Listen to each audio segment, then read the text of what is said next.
అమ్మగారు, మా తమ్ముడు పెళ్ళి, నాకు 15 రోజులు సెలవు కావాలి అని అడిగింది పని మనిషి.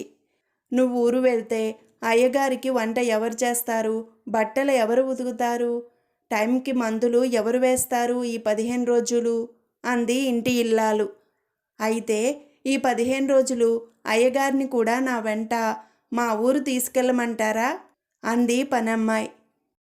ఒరేయ్, నువ్వొక్కసారి మా ఇంటికి రారాదు అని అడిగాడు అప్పారావు సుబ్బారావుని.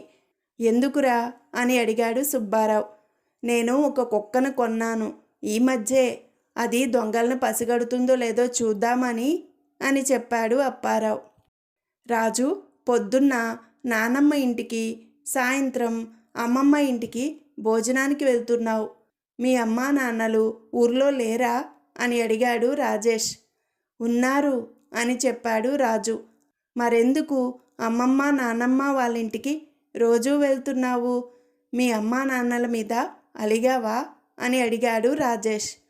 మా అమ్మేమో నాన్న మీద అలిగి వాళ్ళ పుట్టింటికి వెళ్ళింది, నాన్నేమో అమ్మ మీద అలిగి వాళ్ళ నాన్న ఇంటికి వెళ్ళాడు.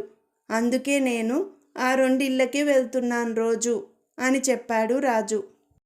నీతో మాట్లాడదామని ఫోన్ చేశా, ఎన్నిసార్లు కాల్ చేసినా స్విచ్ ఆఫ్ అనే వస్తుంది అని అడిగాడు బాస్. అది నా కాలర్ ట్యూన్ సార్ అని చెప్పాడు ఉద్యోగి.